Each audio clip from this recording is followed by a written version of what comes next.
So, welcome to Jumbo Eyes and welcome to our lecture series called Daily MCQ Practice. In this lecture series, we cover a particular day's current affairs through a set of 4 to 5 MCQs. The idea is twofold. We want you to revise your current affairs, consolidate them, and we want you to revise your current affairs by getting much needed MCQ practice, because this MCQ practice would come in really handy when you're appearing for prelims examination next year. If you are consistent and regular with this lecture series, if you daily practice 4 to 5 MCQs with me, well, then these 4 to 5 MCQs would add up to 1200 MCQs. In fact, more than 1200 MCQs, and that too from current affairs alone. These are MCQs which are solely focused on current affairs. So 1200 MCQs from current affairs alone would give you a massive advantage as far as current affairs are concerned in your next year's prelims examination. As far as current affairs are concerned, you need not worry about them in your prelims examination, provided you are consistent and regular with this lecture series. So make it a part of your daily routine. All right? Okay. So let's begin this discussion starting with question number 1. Consider the following statements regarding Bob Khating. He is famous for leading an expedition to peacefully integrate Tawang into India. He was an Anglo-Indian who served in both Assam Rifles and Indian Frontier Administrative Services. His career ended as an ambassador to Burma in 1975.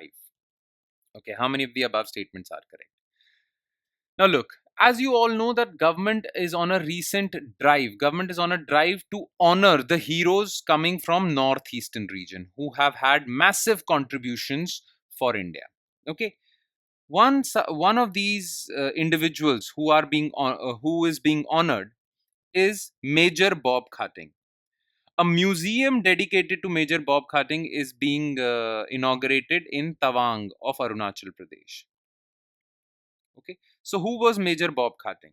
So he was born in 1912, and uh, when he when he became an adult, he joined the British Indian Army and fought in World War II. After fighting in World War II and after India's independence, he joined Assam Rifles for 2 years. Okay, 1949 to 51. Then he joined Indian Frontier Administrative Services. As his role as Indian Frontier Administrative Services, he led an expedition to peacefully integrate Tawang, okay, which is in Arunachal Pradesh now, into India. So this part is correct. Now, Major Bob Khating was not an Anglo-Indian. He was a tribal Naga. He belonged to the Naga tribe, especially a particular Naga tribe called Tangkhul Naga. Okay, so this part is false because he was not an Anglo-Indian, though he did serve in both Assam Rifles and Indian Frontier Administrative Force. His career ended as an ambassador to Burma in 1975. Absolutely correct. In fact, he became the first person of tribal origin to be made an ambassador to another country in India. So only two statements are correct. B. Question 2. Consider the following regarding Islamic Republic of Iran. It was established in 1979 after overthrowing Muhammad Raza Pahlavi. The 1979 Islamic Revolution of Iran saw the storming of US Embassy in Tehran, and 98 Americans were taken hostage over there. Before the 1979 Islamic Revolution, Iran was a modern liberal democracy. Okay, which of the above statements are correct? Now look, before 1979, Iran was ruled by Shah of Iran. His name was Muhammad Raza Pahlavi of the Pahlavi dynasty. Okay, so basically, Iran was not a democracy. Iran was a monarchy, but it was a modern monarchy, and I mean, it was under a lot of Western influence also. But in 1978-79, anger against Shah of Iran rose, and there was a revolution which was led by a Shia cleric, a Shia mullah called Ayatollah Khomeini. Okay, so this Shia cleric actually led that revolution, and in 1979, the Shah of Iran was overthrown, and Islamic Republic of Iran was formed. Okay, so earlier it was just Iran. After 1979, it was made Islamic Republic of Iran by overthrowing Muhammad Raza Pahlavi. The 1979 Islamic Revolution also saw bad relations between USA and Iran. Basically, some students of Iran stormed into the US embassy and took 98 Americans hostage. And these were kept hostage for 444 days until their release. So, this is also true. Before 1979 Islamic Revolution, Islam was a modern liberal democracy. No, it was a monarchy. So, A. Question 3. Which of the following statements are correct regarding Intersex Awareness Day? It is held every year on October 26 since 1996. According to Office of UN High Commissioner for Human Rights, an intersex person is the one whose gender identity differs from that typically associated with the sex they were assigned at birth. Okay. In India, legal recognition to the word intersex was given through Transgender Persons Protection of Rights Act 2019. All right. The thing is that on October 26 every year, internationally, Intersex Awareness Day is celebrated to raise awareness about who are intersex people. Okay. Now, this day is celebrated on October 26th every year since 2003, not 1996. So this is false. Now, what is the definition of intersex? So, according to Office of UN High Commissioner for Human Rights, an intersex people are those people who, at birth, do not have fully formed either male or female genitalia.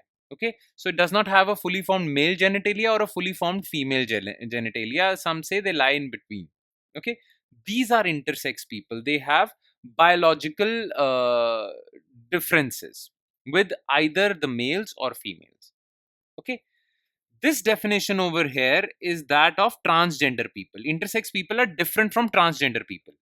An intersex person is the one whose gender identity differs from that of typically associated sex. No, it is a transgender person. Intersex is someone who is born with a different set of organs. Okay, so this is also false. In India, legal recognition to the word intersex was given through transgender person. This is absolutely correct. Okay.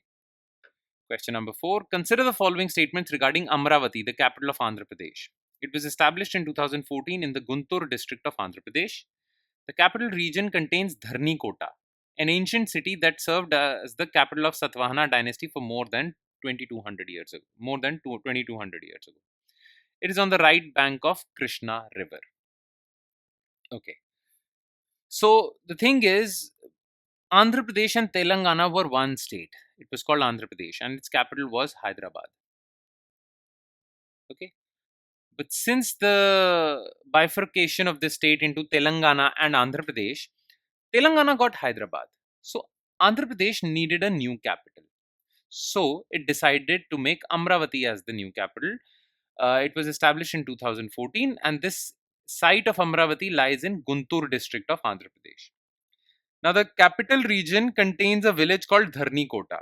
And this Dharni Kota was an ancient city at one point of time. It served as the capital of the great Deccan dynasty, Satvahana dynasty. Okay, in the before Christ era, 2200 years ago.